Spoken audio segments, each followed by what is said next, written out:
Glória a Deus. Estão felizes, meus irmãos? É bênção.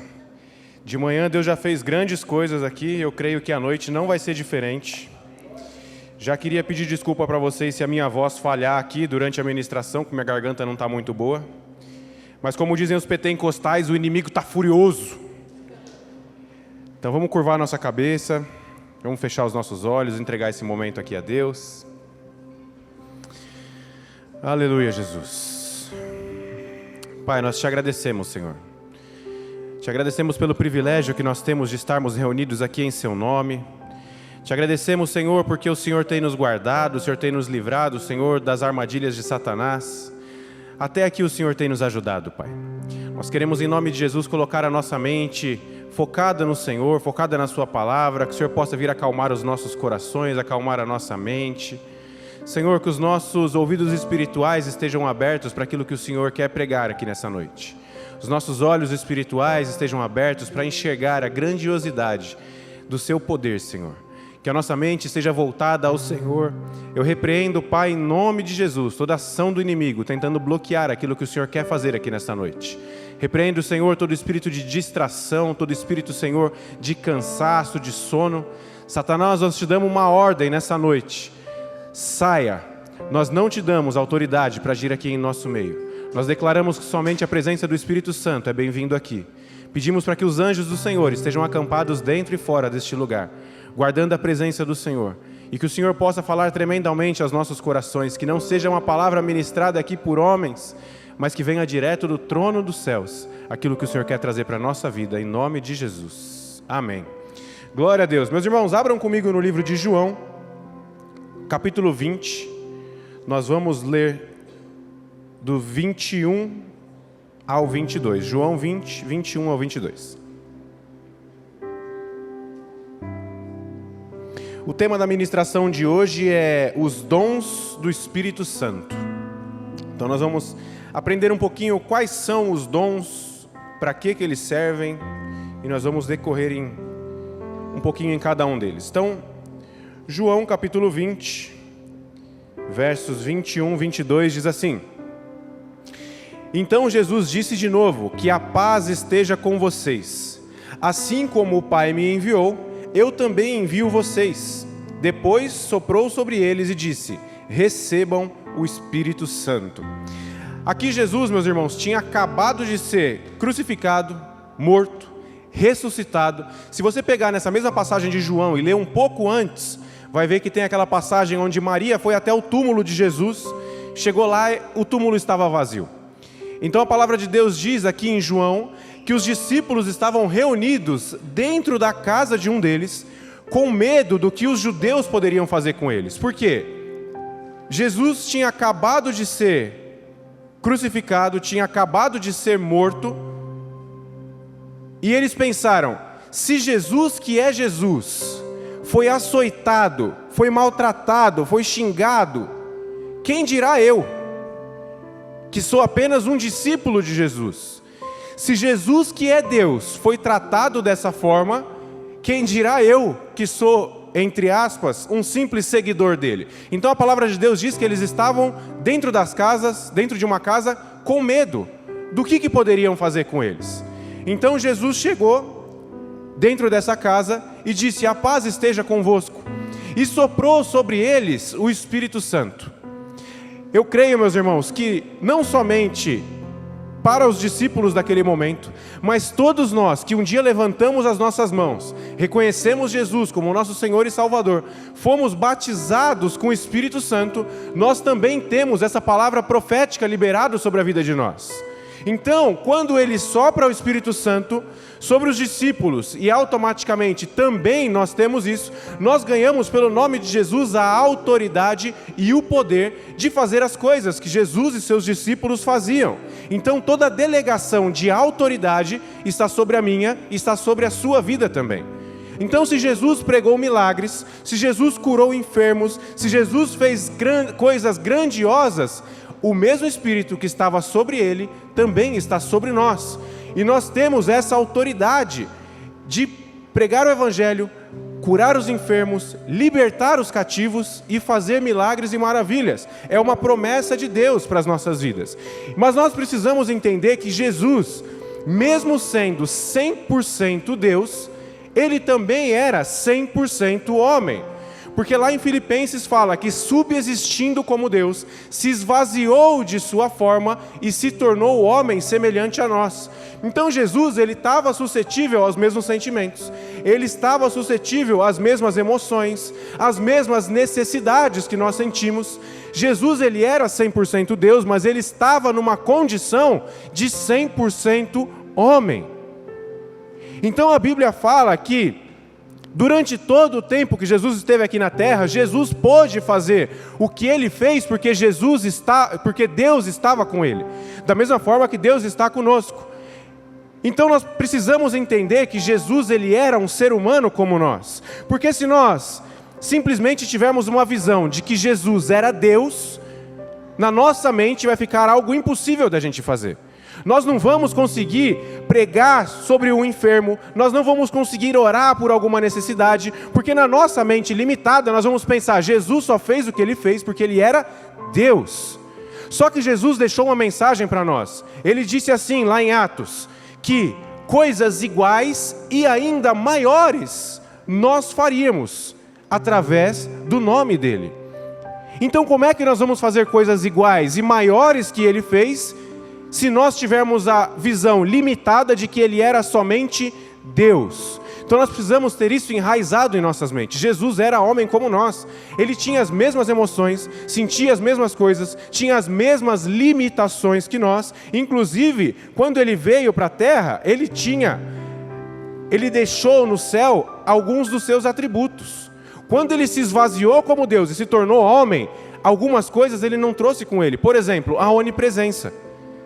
Eu não achei nenhuma parte na Bíblia falando que Jesus, ele estava num lugar, de repente ele estalou os dedos e foi parar num outro país. Pelo contrário, a Bíblia fala em diversas partes que Jesus estava na Cananeia, na Galileia, e ele foi até Judá e tal. Ele caminhava. Hoje a gente ainda tem a facilidade de ter carro, de ter trem, de ter metrô. Jesus não, era na sola, caminhando ali, ó. Algumas vezes sentado num jumentinho.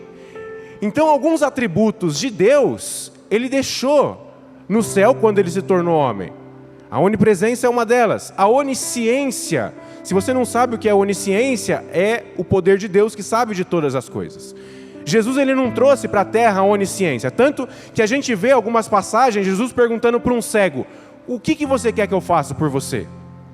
Parecia até um pouco óbvio, eu sou cego, eu quero o quê? Um cão-guia? Não, eu quero enxergar. Mas Jesus, ele não tinha consciência e a sabedoria de todas as coisas.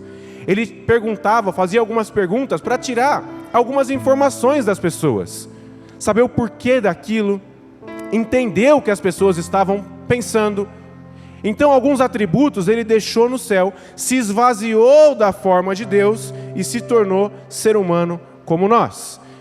Então, nós precisamos entender o seguinte: quando nós falamos dos dons do Espírito, mais para frente a gente vai falar de todos eles. Mas, quando nós falamos dos dons do Espírito, aquilo que nós vamos aplicar no nosso dia, muitas vezes a gente pensa que deve ser algo grandioso. Algo extremamente, uau, que vai acontecer. Como é que eu vou fazer isso? Eu dei até um exemplo no culto da manhã. Quando eu me converti e eu fui batizado com o Espírito Santo, e eu comecei a falar em línguas, eu só conseguia falar em línguas quando eu estava num mover espiritual muito forte. Se a gente estivesse numa vigília, num culto como esse, onde o louvor estava forte, estava pegando, e eu estava realmente na presença de Deus, eu ia lá e conseguia falar em línguas. Agora, se eu estivesse no meu quarto sozinho, se eu estivesse num canto ali sozinho orando, se eu estivesse trabalhando, dirigindo o meu carro, eu não conseguia falar em línguas. Eu achava que precisava daquele mover grandioso para eu poder começar a falar em línguas. Até que eu descobri não, que é algo simples no nosso dia a dia. E assim também é com os outros dons espirituais. O processo, ele em si, ele deve ser um processo fácil, suave. Agora, o resultado dos dons, da aplicação dos dons é algo grandioso. O resultado daquilo que nós aplicarmos é algo grandioso. É algo extraordinário. Vou dar um exemplo para vocês.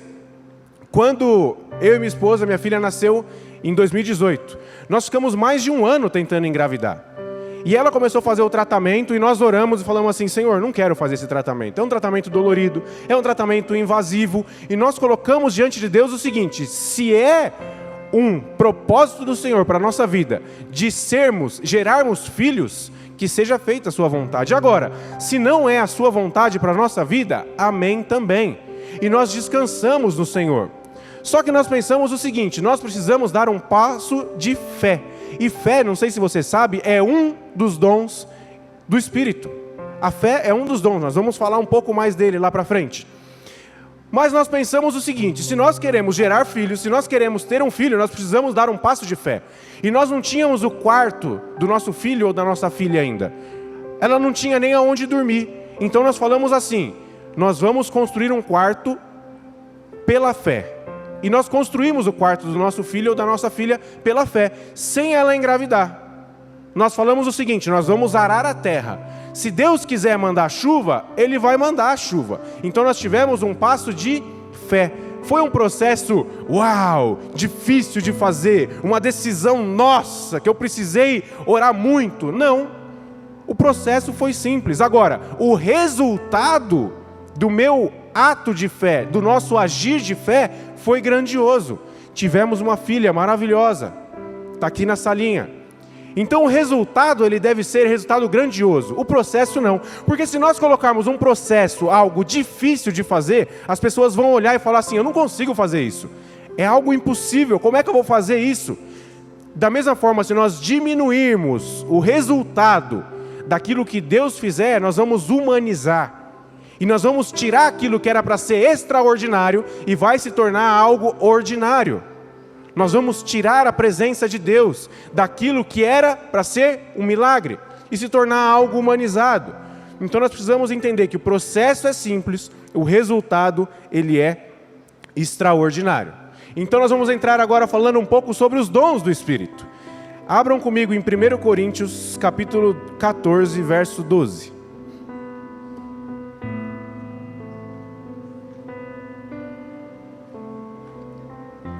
1 Coríntios 14, 12. Vai estar aqui na tela também, se você quiser acompanhar.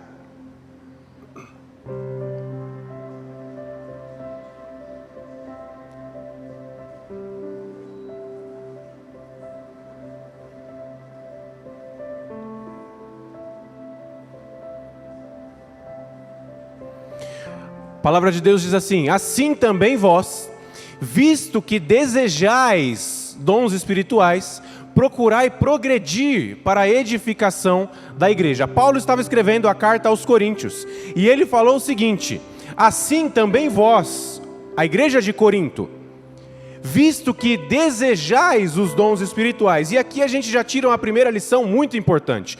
Nós precisamos desejar os dons espirituais. Ele está à nossa disposição. Só que nós precisamos desejar esses dons espirituais. Depois que nós desejamos esses dons, procurai progredir nesses dons. Quando ele fala em progredir, é o seguinte: nós não sabemos tudo sobre os dons. Nós já não nos convertemos, e a partir do momento que a gente levanta a nossa mão, recebe Jesus, nós já falamos assim: sabemos tudo sobre os dons espirituais. Todos eles estão sobre mim e eu já sei exatamente como aplicar isso daí no dia a dia, em tal circunstância, em tal pessoa, falando tal coisa. Nós não sabemos disso. Nós precisamos progredir nos dons espirituais, aprender mais sobre os dons espirituais, colocar em prática os dons espirituais. E como é que a gente aprende isso? Testando.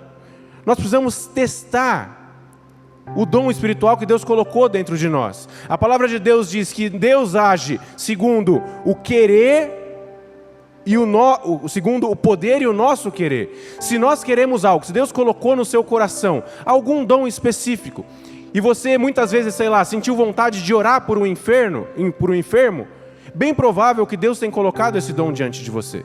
Agora, você precisa aprender a desenvolver esse dom, tentativa e erro. O Mateus, filho do pastor Gumer, hoje ele cuida da igreja de Osasco, ele é muito usado na questão de profecia, palavra de conhecimento, palavra de sabedoria, e ele usa uma estratégia que eu acho muito legal. Ele sente no espírito dele Deus falando algo sobre alguma pessoa, E ele vai, ao invés de falar assim, eis que te digo, Deus está falando isso, correndo o risco de ser algo da carne dele, não do espírito, ele chega para a pessoa e fala assim, meu irmão, Deus está mandando eu te dizer uma coisa, mas você me desculpa se eu estiver errado, eu estou aprendendo a ouvir o Espírito Santo, mas Deus tem me falado isso e isso, faz sentido para você? Se a pessoa falar assim, não faz sentido para mim isso daí. Aí ele fala assim, você me desculpa, eu senti no meu coração, achei que fosse algo de Deus para a sua vida. Eu vou continuar orando e eu vou buscar mais, eu vou buscar saber mais sobre isso. Agora, se ele orar, se ele falar com a pessoa e a pessoa falar assim, faz sentido, aí ele sabe que é um direcionamento de Deus. E ele libera a palavra de conhecimento, palavra de sabedoria, profecia sobre a vida daquela pessoa. Só que como que ele desenvolveu isso? Tentativa e erro. Eu só vou saber se é de fato Deus me dando aquele direcionamento, se eu testar, se eu falar com essa pessoa, se eu liberar essa palavra sobre a vida dela. Muitas vezes, meus irmãos, é algo complexo que Deus coloca para a gente liberar para a vida de alguma pessoa. Para a gente orar, para a gente falar, para a gente profetizar. Eu vou dar um exemplo, eu trabalhei alguns anos numa empresa e no mesmo prédio que eu trabalhava, tinha uma pessoa que ela tinha muita dificuldade de andar. Ela andava, mas ela andava com muita dificuldade. Não sei se ela teve paralisia infantil, se ela teve algum derrame, enfim. Mas ela tinha muita dificuldade de andar. E desde a primeira vez que eu vi essa pessoa andando, queimou dentro de mim uma sensação muito forte e eu ouvia nitidamente o Espírito Santo falando assim, ora por essa pessoa que ela vai ser curada. Coloca as mãos sobre ela, libera uma palavra de cura sobre a vida dela e ela vai ser curada. Só que você pensa, num ambiente corporativo, tinha mais ou menos 100 pessoas que trabalhavam ali, que estavam ali próximo de nós, e eu falava assim, Senhor, mas e se não der certo? E se der errado? E se eu chegar lá, orar por ele e falar assim, Deus quer te curar, deixa eu orar por você, e eu orar e ele não for curado, como é que eu vou ficar? E passou a primeira vez, eu não orei. A segunda vez que eu vi ele, aquele sentimento veio tão forte quanto da primeira vez. E o Espírito Santo falando assim, ora pela vida dele, eu vou curar ele. E novamente eu não tive coragem e não orei. E assim foram várias vezes. Toda vez que eu via, eu sentia aquela sensação muito forte. E eu tinha receio de orar por ele. E eu sei que vocês estão esperando agora eu falar que eu fui lá, tomei coragem, orei, ele foi curado. Mas eu não tomei essa coragem. Eu saí de lá e eu não orei por aquela pessoa. A minha oração para ele, a minha oração para Deus com relação a ele era sempre a mesma. Falava assim, Deus, eu não tenho coragem. Levanta outra pessoa para orar por ele. Não deixa ele ficar sozinho não, levanta outra pessoa para orar por ele. Perdi o contato, nunca mais vi essa pessoa, não trabalho mais lá. Não sei se ele foi curado, mas toda vez que eu lembro ou que eu vejo alguém orando por cura, eu lembro daquele rapaz. E até hoje eu tenho a certeza que se eu tivesse orado, Deus tinha curado ele. Só que eu não tive essa ousadia. Algumas coisas são muito complexas. É difícil você orar por uma pessoa que tem uma condição especial, que na nossa cabeça é extremamente difícil de acontecer. Uma pessoa que anda com muita dificuldade, ser curada e começar a andar normal, é difícil, não é difícil? Agora, tem umas coisas que são até mais simples de fazer. Tem algumas coisas que são mais fáceis de fazer. Que Deus libera uma palavra para você e você não corre o risco de, por exemplo, dar errado. Um outro exemplo. Há um tempo atrás eu estava saindo do meu trabalho, eu estava indo no mercado e eu estava com uma nota de R$50 no meu bolso. Não lembro o que eu estava indo comprar no mercado, mas eu estava indo em direção ao mercado. E eu passei por um daqueles rapazes que trabalham na prefeitura varrendo o chão, o gari. E eu passei por ele e o Espírito Santo me falou assim, ó, pega essa nota de R$50 e entrega para esse rapaz. E eu fiquei com vergonha de abordar o cara. Era uma coisa que poderia dar errado? Alguém aqui, se eu tivesse uma nota de R$50, entregasse para você aqui, falasse assim, ó, Deus mandou te entregar, ia recusar? Ninguém ia recusar. E só estava eu e ele, não tinha mais ninguém na rua. Não tinha como dar errado. E mesmo assim, eu não ouvi a voz de Deus e fiz o que Deus me mandou. Talvez aquele homem não teria nem o que comer quando ele chegasse em casa. Talvez aqueles R$50 ia salvar a noite dele, ele ia poder comprar alguma coisa no mercado, um leite para o filho dele. Só que quantas vezes Deus não coloca algo dentro de nós e a gente pensa que é algo da nossa mente. É algo que sou eu que posso estar pensando. Deve ser coisa da minha carne. E a gente não faz aquilo que Deus manda a gente fazer. Mas, desde aquele dia, o Espírito Santo falou tão forte comigo, falando assim: eu quero te usar, só que você não está deixando ser usado. Não tinha como dar errado. Eu coloquei uma circunstância diante de você, que era realmente muito difícil, que era orar por um enfermo, você não teve coragem. Mas eu coloquei uma situação muito fácil, que não tinha como dar errado, e você também não teve coragem. E desde esse dia eu falei para o Senhor: Senhor, eu vou ser mais ousado naquilo que o Senhor me falar agora. E eu vou tentar tomar um pouco mais de coragem e de fato cumprir aquilo que o Senhor me pede. E aí um dia eu estava indo para uma reunião, eu ainda trabalhava naquela empresa. Eu estava indo para uma reunião, dirigindo de carro. No GPS, o GPS me mandou entrar numa rua que eu não conhecia. Eu estava lá no centro de São Paulo, indo para uma reunião. E ele me mandou entrar numa rua, não sei se vocês conhecem, a famosa Cracolândia. Quando eu virei a esquina, eu vi aquele monte de gente. E não tinha mais como eu voltar, que eu já tinha entrado. Se eu desse ré, eu poderia bater nos carros de trás, era uma avenida, não tinha o que eu fazer. Eu caí no meio da Cracolândia. Enquanto eu ia andando, aquela multidão de gente ia abrindo e eu ia passando no meio. Enquanto eu estava passando ali, com medo, claro, o Espírito Santo me falou assim: lá na frente vai ter um farol. E nesse farol vai ter uma pessoa pedindo dinheiro. Você vai abrir o seu vidro e você vai falar assim: eu nunca vi um justo mendigar o pão. Agora você pensa, eu estava no meio da Cracolândia. Eu já estava com medo de ser roubado. De vidro fechado. O Espírito Santo me pede para abrir o vidro. Eu falei: primeiro que eu vou ser roubado.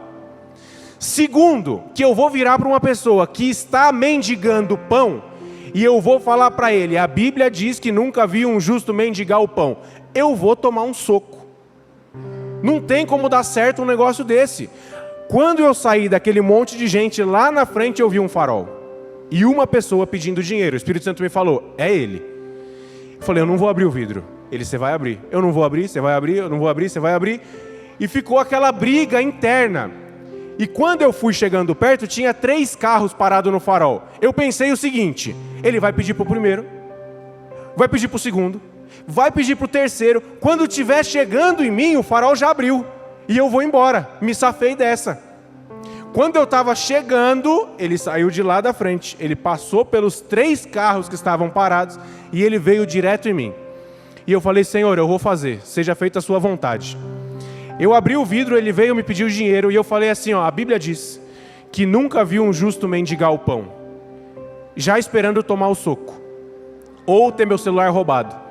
E ele falou assim: a Bíblia diz que nunca viu um justo mendigar o pão e nem a sua descendência. Eu creio nessa profecia para a minha vida. Enquanto esse dia não chega para mim, eu levanto meus olhos aos céus e digo: glória a Deus. E ele abriu um sorriso desse tamanho, virou as costas e foi embora. Era bem provável uma resposta de oração que ele estava esperando. Ele devia estar orando por alguma coisa e ele pediu uma resposta de oração. Talvez ele estava ali por alguma condição que eu não sei qual é. E talvez aquela pessoa de fato era uma pessoa justa e honesta. Eu não sei o porquê que ele estava ali. Agora, que foi resposta de oração, eu tenho certeza que foi. Então, quando a gente ouve a voz de Deus e decide obedecer, pode ser que dê errado? Pode ser que dê errado. Pode ser que de fato seja coisa vinda de nós? Pode ser. Mas a gente só vai saber se a gente testar. Uma outra vez eu estava passando por Osasco e me veio uma pessoa entregar um panfleto, esses panfletos de apartamento, de venda de apartamento. Essa pessoa ela não estava mal vestida, essa pessoa ela estava vestida com uma roupa social, camisa social, calça jeans, ela estava bem vestida. Quando ele me entregou esse panfleto, o Espírito Santo me falou: essa pessoa está 2 dias sem comer nada. Vai até a padaria, compra pão, café com leite e leva para ele. E eu pensei, falei: Senhor, mas ele não está com cara de que está 2 dias sem comer. Está trabalhando, está bem vestido, está com um rosto saudável. O Espírito Santo falou: vai lá e compra. Fui na padaria, comprei pão, voltei, passei pelo mesmo farol. Na hora que ele veio me entregar, eu falei: você acredita em Deus? Ele falou: acredito. Falei: Deus me mandou te entregar isso daqui. Quando eu entreguei, na hora ele começou a chorar. E ele chorava muito. Ali eu tive a resposta de com certeza que ele de fato estava 2 dias sem comer. E Deus tinha me usado para levar o alimento até aquela pessoa. Então pode parecer algo simples, mas quando Deus fala para nós, é melhor nós arriscarmos. É melhor a gente obedecer aquilo que Deus tem falado e talvez até passar vergonha de não ser Deus que falou mesmo, do que deixar passar a oportunidade. Do que deixar a vida de uma pessoa ser transformada por Deus.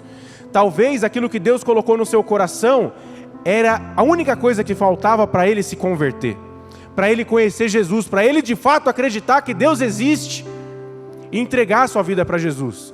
Pode ser a coisa mais simples, mas nós precisamos ouvir a voz de Deus. Então quando eu falei para você lá do primeiro exemplo, que a pessoa ela andava com dificuldade, eu não tive coragem de orar por ela, e eu orava para Deus mandar uma outra pessoa para orar por ela, eu não sei se ela foi curada, porque se a gente pegar a dinâmica da criação do mundo, a Bíblia diz lá em Gênesis que o Espírito Santo pairava sobre as águas. O Espírito Santo, com todo o seu poder, com toda a sua autoridade, simplesmente pairava sobre a face das águas. E o Espírito Santo, ele não fez nada até que Deus disse uma palavra: haja luz, e houve. O Espírito Santo, ele age conforme a palavra.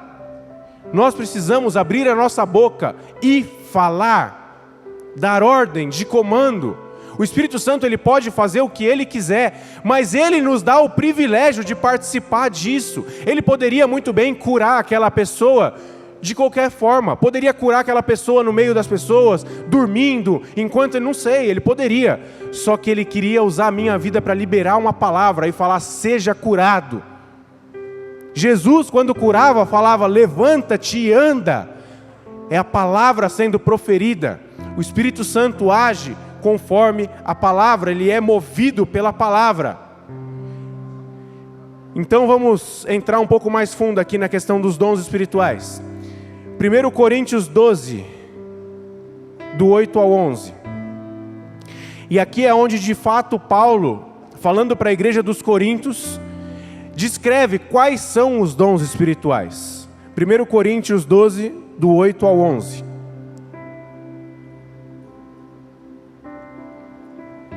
Que diz assim: porque a um é dada, mediante o Espírito, a palavra de sabedoria, e a outro, segundo o mesmo Espírito, a palavra de conhecimento, a outro, no mesmo Espírito, a fé, e a outro, no mesmo Espírito, dons de curar, a outro, operação de milagres, a outro, profecia, a outro, discernimento de espíritos, a um, variedade de línguas, e a outro, capacidade de interpretá-las, mas só um e o mesmo Espírito realiza todas essas coisas, distribuindo-as como lhe apraz ou conforme a sua vontade, a cada um individualmente. Então aqui Paulo deixou escrito para a igreja de Coríntios quais eram os dons espirituais. E se você contou ali, eu deixei destacado quais eram os dons, são ao todo 9. São 9 dons espirituais que Deus deixou à nossa disposição, a minha e a sua disposição, para nós aplicarmos, conforme ele falou num outro versículo que nós lemos, para edificação da igreja. Deus não deixou para nós o dom de cura para a gente se vangloriar, para a gente ir lá orar pelas pessoas, as pessoas serem curadas e a glória ser voltada para nós. Deus não deixou o dom de profecia para a gente profetizar na vida de uma outra pessoa e a pessoa falar assim: nossa, essa pessoa é um homem de Deus, e vangloriar a nossa vida. Não, Deus nos deixou os dons para edificação da igreja. Agora, nós contamos ali 9 dons espirituais, e a Bíblia ela trabalha com uma tipologia numérica. Na Bíblia, tudo o que se diz com relação a número tem um significado. No caso do 9, o número 9 significa, biblicamente, frutificação. Tanto que são 9 dons do Espírito Santo e são 9 características do fruto do Espírito. Então, é com relação a isso, a frutificação, o número 9. Assim como você vê muitas vezes na Bíblia falando sobre o número 7. O número 7 ele é muito presente na Bíblia. E o 7 ele representa a perfeição. Então, se nós olharmos lá no livro de Apocalipse, por exemplo, havia 7 anjos. Os 7 anjos tocavam 7 trombetas. O livro estava selado com 7 selos. O candelabro que Deus deu a visão para Moisés criar e que também está no céu, possui 7 hastes. Então o número 7, ele está diretamente ligado à perfeição. E também nós temos o número 12. O número 12 também é muito presente na Bíblia. O número 12, ele está ligado à completude, é um número completo.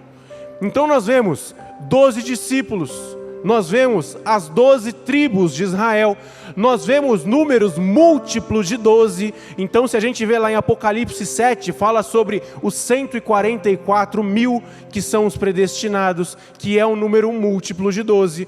Então os números, há uma tipologia bíblica com relação a isso, que cada número significa uma coisa. Então, quando nós olhamos para o número 9, ele fala sobre a frutificação. 9 dons do Espírito, 9 características do fruto do Espírito. Lembrando que fruto do Espírito é diferente de dons do Espírito. Os dons do Espírito, profecia, palavra de conhecimento, palavra de sabedoria, fé, discernimento de espíritos, todos aqueles que a gente leu, é diferente do fruto. Benignidade, amor, compaixão, mansidão. Os dons do Espírito nós aplicamos.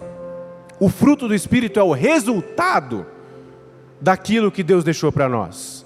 Então ele é diferente. Agora, não significa que nós teremos todos esses 9 dons. E eu, particularmente, não conheço ninguém que tem esses 9 dons. Se você tiver esses 9 dons, você é um queridinho de Deus. Deus te ama muito. Eu sei que Ele ama, mas você tem os 9 e Ele te ama ainda mais. Eu não conheço ninguém que tem os 9 dons. Primeiro, é muito difícil a gente desenvolver, porque Paulo disse lá que nós precisamos progredir nos dons. É difícil a gente progredir em todos os 9 dons. E segundo, que Paulo também deixou escrito lá no livro de Coríntios, que nós somos membros do corpo de Cristo. E nós precisamos de um dos outros. Então assim, é natural eu ter pelo menos um dom, todos nós, sem exceção.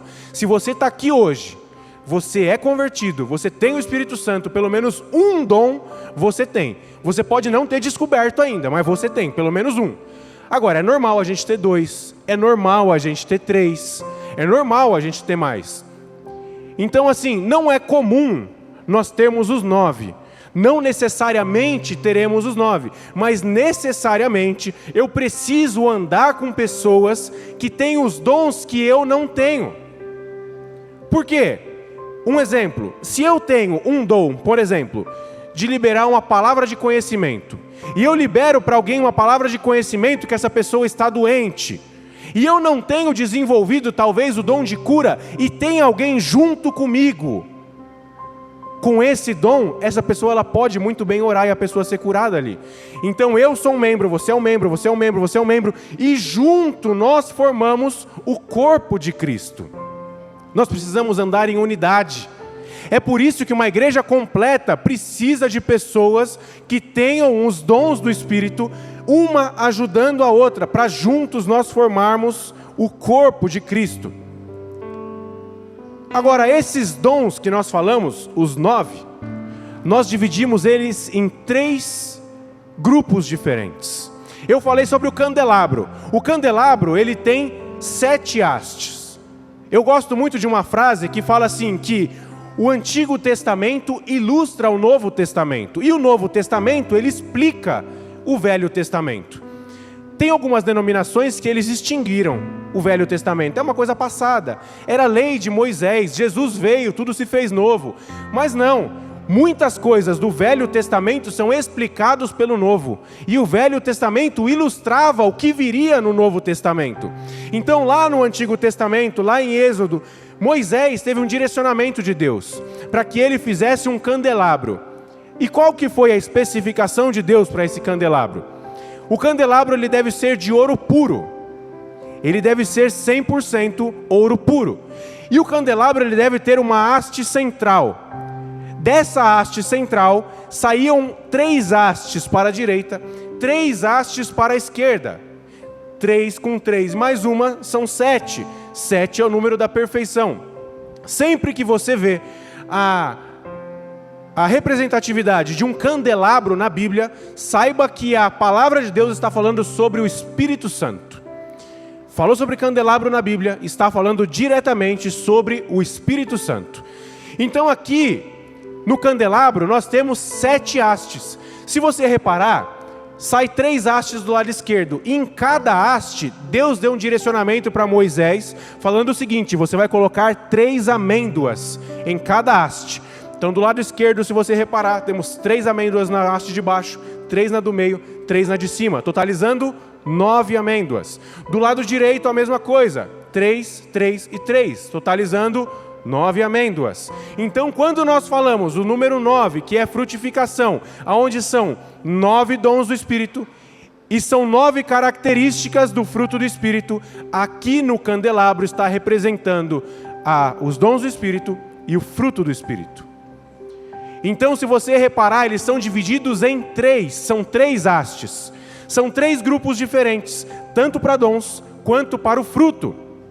Mas por que são divididos em 3? E nós vamos entrar lá agora, e nós vamos entender o porquê desses 3 grupos. O porquê de 3 amêndoas, porquê de 3 hastes em cada lado. E para ganhar um pouco de tempo aqui, eu já vou abrir os 3 grupos de dons espirituais. O primeiro grupo, nós chamamos de dons de revelação. São as 3 primeiras amêndoas que estavam lá embaixo. 3 dons do Espírito, que são os dons de revelação. São 3 dons que estão diretamente ligados à revelação, que são palavra de sabedoria, palavra de conhecimento e discernimento de espíritos. Se vocês olharem, eles têm ligação entre uns e outros. O segundo grupo é o dons de poder, é o poder do Espírito. E nos dons de poder, o que tem? Tem a fé. Não sei se você sabia, mas a fé, ela é um dom do Espírito. Tem a fé, tem a operação de milagres e tem os dons de cura. Se você reparar, o único dom que está no plural são dons de cura. É o único que está no plural. E no grupo 3 nós temos os dons vocais. Por que vocais? Porque são aqueles que são proferidos, são aqueles que precisam da palavra, precisam ser falados. Então nos dons vocais nós temos a profecia, nós temos, agora preste atenção, variedade de línguas. Não é simplesmente o dom de línguas, o dom de falar em línguas, mas o dom de variedade de línguas, são muitas línguas. E o interpretação de línguas. E eu quero entrar em cada um desses dons rapidamente por conta do tempo, mas eu quero tentar explicar para vocês o que cada um desses dons faz e talvez despertar em vocês esses dons. Talvez você olhar e falar: nossa, eu tenho isso. Eu já senti isso, eu não sabia que era um dom, eu não sabia que era um direcionamento de Deus. E eu quero começar por aqueles que geralmente geram mais confusão, porque eles são muito parecidos. No primeiro grupo nós temos lá palavra de sabedoria e palavra de conhecimento. É o que mais gera dúvida nas pessoas. Qual que é a diferença do palavra de sabedoria e de palavra de conhecimento? A palavra de sabedoria, ela é uma revelação de Deus e ela é seguida de um conselho.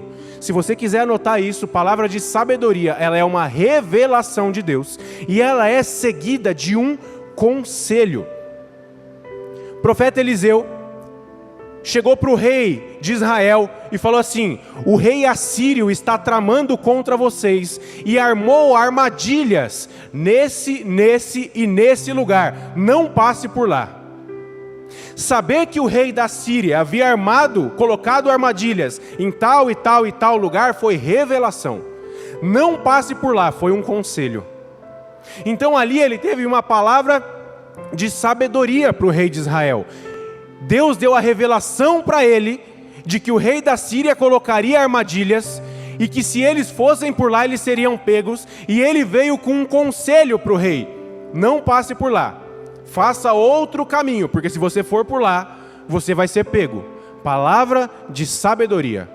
Agora, e palavra de conhecimento? A palavra de conhecimento, ela é um fragmento da sabedoria de Deus, que é usada em um determinado momento específico para um propósito específico. E acaba sendo até meio óbvio. E eu vou dar um exemplo para vocês, que às vezes passa pela sua mente e você fala assim, mas isso aqui é muito óbvio. Dar 50 reais para o cara na rua é muito óbvio, todo mundo vai aceitar 50 reais. Um exemplo de palavra de conhecimento. Deus me revelou que aqui tem algumas pessoas que estão com familiares enfermos em casa. Tem alguém aqui? Temos uma pessoa ali. Tem mais alguém? Mais uma pessoa aqui, mais uma pessoa aqui. É óbvio. Se a gente estiver aqui em 60 pessoas, é óbvio que alguém daqui tem um familiar que está doente em casa. Agora, a palavra de conhecimento é o seguinte: Deus me revelou que tem alguém aqui que está com um familiar doente em casa. Esse familiar, ele está com câncer na laringe. Ele fez os exames semana passada e o médico já marcou para o mês que vem ele começar a fazer fisioterapia. A quimioterapia. E a palavra de conhecimento, ela serve para 2 fins, especificamente 2 fins: ou juízo ou restauração. Deus me revelou que tem alguém aqui que tem um familiar doente em casa com câncer na laringe, fez o exame semana passada, vai começar a quimioterapia na semana que vem. Eis que o Senhor está dizendo, ele será curado. Restauração. Eis que o Senhor disse, é chegado para ele o reino dos céus. Juízo. Então a palavra de conhecimento, ela tem 2 fins: trazer restauração ou trazer o juízo. É uma coisa muito óbvia se eu falar assim para vocês. Deus está me falando aqui que tem alguém que está com um problema financeiro. Não precisa levantar a mão, tá? Deus está me falando que tem alguém aqui com um problema financeiro. É óbvio? É óbvio. Mas Deus tem me falado que tem alguém com problema financeiro por conta de um roubo que teve na sua empresa. E Deus está mandando te dizer que será restituído 3 vezes mais. Restituição, palavra de conhecimento. Deus está me dizendo que aconteceu isso por conta da sua má administração. Juízo. Então essa é a diferença da palavra de sabedoria para a palavra de conhecimento. Palavra de sabedoria é uma palavra que é uma revelação seguida de um conselho. Palavra de conhecimento, um fragmento da sabedoria para um determinado momento específico, para um propósito específico que gera juízo ou restauração. Essa é a diferença dos 2. E agora nesse mesmo grupo, de dons de poder, nós temos os dons de revelação, nós temos também o discernimento de espíritos. E eu arrisco a dizer que nos tempos atuais, onde nós estamos vivendo, o dom de discernimento do espírito é um dos dons que nós mais precisamos desenvolver. Nós sempre tivemos falsos profetas, desde antes de Cristo. Sempre tivemos falsos profetas. Mas nós temos vivido num momento onde falsos profetas têm se levantado como pregadores de Deus, e nós precisamos identificar que eles não são pregadores de Deus, mas enviados do Satanás. E eu não estou falando só de pregadores que estão aqui em cima, eu estou falando de pessoas que estão no meio da igreja. Nós temos feito alguns estudos sobre batalha espiritual, sobre discernimento de espíritos, enfim, e nós descobrimos que em muitas igrejas, satanistas estão se infiltrando no meio dos homens e mulheres de Deus. Então nós precisamos identificar quais são os espíritos que estão agindo. Se chega aqui alguém e eu peço para orar por essa pessoa ela cai endemoniada, eu vou lá e expulso o demônio dela. Eu preciso ter o discernimento de espírito para saber se aquele espírito realmente foi expulso ou não. Satanás, ele mudou a estratégia. Antigamente, começava o louvor, caía um endemoniado aqui, um endemoniado ali, a gente já ia orar, expulsava e tal. Satanás entendeu que agora não funciona mais assim. Ele estava perdendo território. A gente ia lá, expulsava, acabou. Agora não, ele está fazendo as pessoas passar anos e anos e anos dentro da igreja sob a influência demoníaca. Tem prendido a mente das pessoas. Tem colocado vícios enraizados nas pessoas. Então, quando a gente vê algumas pessoas orando por outras, algumas pessoas, entre aspas, caindo no poder de Deus, vem aqui que eu vou orar por você, você vai ser cheio da presença de Deus.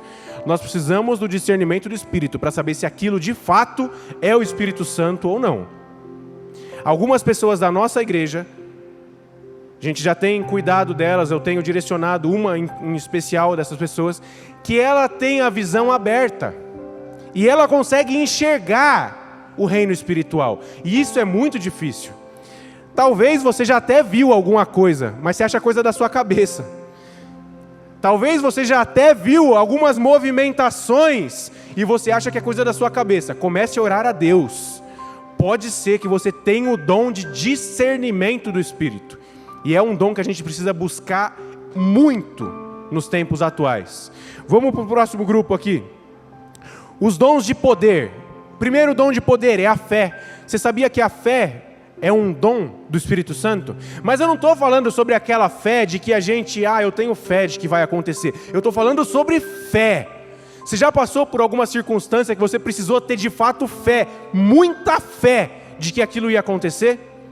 Quando chegaram até a terra prometida, mandaram os espias. Os espias olharam por cima do muro e viram que lá dentro a terra era muito boa, que as uvas, os cachos de uva eram gigantescos. Mas também viram que lá tinha gigantes. E voltaram e falou assim, não vai dar não. Não vai dar pra gente entrar lá não. Tem gigante demais. Se a gente entrar lá, os caras vão pisar na gente, acabou. A gente parece formiga perto deles. Mas duas pessoas se levantaram, Josué e Caleb, e falaram assim, se Deus falou que essa terra é a terra prometida, vamos, levantemos e tomemos a terra por herança. Esse é o dom de fé. É algo quando a gente olha e fala assim, é impossível da gente conseguir, mas Deus coloca uma fé tão tremenda dentro de nós, que a gente tem certeza de que aquilo vai acontecer. Então esse é um dos dons. Operação de milagre e dons de cura, e aqui a gente separa em dois. O que são operações de milagres e dons de cura? Milagres é tudo aquilo que não envolve a cura em si, não envolve a saúde da pessoa. Então Jesus transformou a água em vinho, milagre. Jesus andou sobre as águas, milagre. Agora, tudo que é diretamente ligado à cura, dons de cura. E o Espírito Santo opera de formas diversas. Por isso, dons de cura, não tem uma regra. Jesus já curou falando seus pecados estão perdoados. Jesus já curou falando levanta e anda. Jesus já curou cuspindo no chão, fazendo um bolinho de barro e passando no olho da pessoa. Nós precisamos estar sensíveis à presença do Espírito Santo e à forma que Ele quer agir e tratar especificamente aquele caso. Então, operação de milagres é tudo aquilo que não é cura. E os dons de cura é tudo aquilo que está diretamente ligado à saúde. Para Deus não existe uma grande cura e uma pequena cura. Para Deus cura é cura. Nós que somos limitados, que nós pensamos assim, a pessoa está com dor de cabeça, eu vou orar por ela, eu tenho fé que ela vai ser curada porque é só uma dor de cabeça. A pessoa está com câncer na cabeça, eu não sei se eu vou orar ela vai ser curada porque é um câncer, é algo grandioso. Para Deus não muda absolutamente nada, é a mesma coisa. Nós que somos limitados e não colocamos a nossa fé o suficiente naquele problema e orarmos crendo que aquela pessoa vai de fato ser curada. E o grupo 3 nós chamamos de dons vocais. Vocês me perdoem, eu já passei do tempo, mas eu preciso de mais 10 minutinhos. Vocês me dão esses 10 minutinhos, amém? Os dons vocais. Os dons vocais são divididos em 3 categorias: profecia, variedade de línguas e interpretação de línguas. A profecia, ela é uma palavra que traz uma visão do futuro. É o futuro, aquilo que vai acontecer. E a profecia, ela serve para 3 coisas: para exortação, para edificação e para consolação. Então uma profecia, ela vem acompanhada disso, de uma exortação, de uma edificação e de uma consolação. Então se eu libero uma profecia para a vida de alguma pessoa, o Senhor tem me falado isso, isso e isso. O Rafa veio aqui no final do culto e até brinquei com ele, falei, você liberou a profecia com uma exortação, eu recebo. Ele puxou minha orelha aqui no final do culto de uma coisa. Então ela deve ser vinda acompanhada de uma exortação, de uma consolação ou então de uma edificação. Ela não é simplesmente falada. Eu não posso profetizar na vida de uma pessoa e não dar um final. Eu vou dar um exemplo. Um tempo atrás, recente, deve ser uns 6 meses atrás mais ou menos, uma pessoa me chamou e falou assim: Deus tem me incomodado demais por uma situação e eu preciso falar para você. Deus tem me falado que você está fazendo uma coisa de errado na sua empresa e você sabe o que é, e Deus me falou que se você não se consertar, Ele vai fechar a sua empresa. E eu falei: mas o que é? Porque eu não sei. Ele falou: Deus me falou que você sabe. Eu falei: eu não sei. Eu não estou em pecado, eu não sei que eu estou fazendo alguma coisa errada, me fala. Aí ele falou assim: Deus falou que não é para falar. Eu falei: ué, mas como é que Deus te dá uma profecia e não é para você profetizar até o final? Não me serviu de exortação, nem de edificação e nem de consolação. Ué. Aí eu falei assim: fulano, com todo amor e carinho, a Bíblia diz para a gente não julgar o profeta, mas a profecia. Você está liberando uma profecia sobre a minha vida que Deus falou para você não terminar essa profecia. O Espírito que habita em você, ele também é um cristão, temente a Deus, fiel a Deus. Ele não é um ímpio. O Espírito Santo te confirmou uma coisa e não me confirmou essa mesma coisa. O Espírito que habita em você também habita em mim e eu não sei o que eu estou fazendo. E para a honra e glória de Deus, desde lá a nossa empresa não fechou e vem crescendo e vem crescendo. E até agora eu não sei o que eu estou fazendo de errado. Mas eu tenho orado muito e eu coloco sempre diante de Deus tudo o que eu faço. Senhor, é conforme a sua vontade? Se não for, me tira, Senhor. E eu não tenho medo de fazer aquilo que Deus fala assim: não faça. Não faço, tá bom. Mas a profecia deve ser de exortação, de consolação ou de edificação. E o apóstolo Paulo diz o seguinte, que aquele que profetiza é maior do que aquele que fala em línguas, a não ser que aquele que fala em línguas também a interprete. Em outras palavras, em valor, quem profetiza vale 100. Quem fala em línguas vale 50. Mas se ele tiver alguém que interpreta, também vale 50. Então eles estão iguais. Então assim, eu não posso chegar diante da congregação aqui em cima e começar a falar em línguas, e falar em línguas, e falar em línguas. A Bíblia fala que o falar em línguas é para edificação de si mesmo. É para a gente nos encher. Então eu não posso chegar aqui em cima do púlpito e começar a pregar em línguas. Se você não tiver esse dom de interpretação de línguas, você não vai entender o que o Espírito Santo quer falar. E eu confesso que até hoje eu só vi uma pessoa que interpreta línguas. Foi numa vigília lá em Barueri, essa pessoa estava interpretando. E uma pessoa falava em línguas e ela interpretava, e eu sei que de fato ela estava falando a verdade, porque não tinha como aquelas palavras virem de homens, eram palavras muito específicas, muito profundas, que só Deus realmente podia liberar aquelas palavras. E ele falou para o tecladista que estava tocando: começa a cantar em línguas. E eu estava sentado assim, e eu li o tecladista falando assim: eu não sei cantar em línguas. Ele foi até o tecladista, colocou a mão nas costas dele, e na hora o tecladista começou a cantar em línguas. E era um cântico muito lindo. Enquanto ele cantava, a pessoa interpretava, e era um cântico de fato muito, muito, muito lindo. Então, falar em línguas é para edificação de si próprio. E se nós vamos falar diante da congregação, nós precisamos de quem interprete essas línguas. Aí eu queria pedir para a equipe de louvor subir aqui, para a gente encerrar. Talvez alguns desses dons aqui que foi falado, você deve ter pensado assim: eu sinto isso daí, mas eu não sabia que era um dom. Não sabia que eu podia ser usado para isso.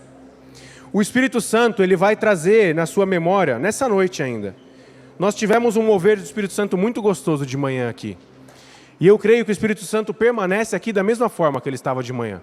Enquanto o louvor tocar, eu quero pedir para você colocar essa necessidade diante de Deus. Lá em Coríntios, a gente leu: vocês que buscam os dons do Espírito se aperfeiçoarem.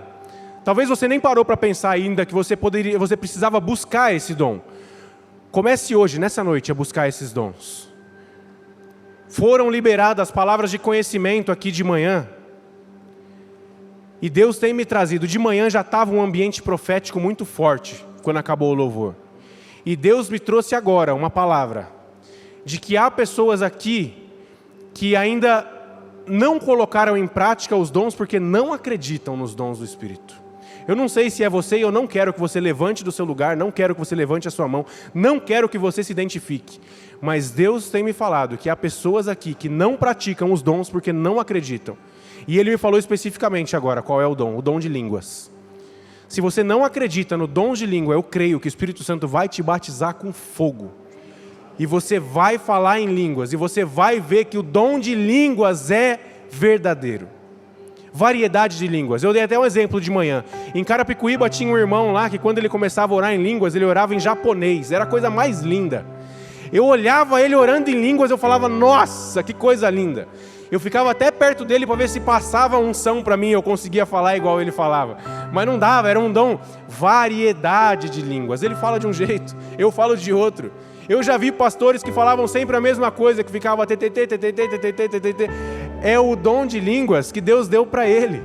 É uma coisa linda, meus irmãos, de ver.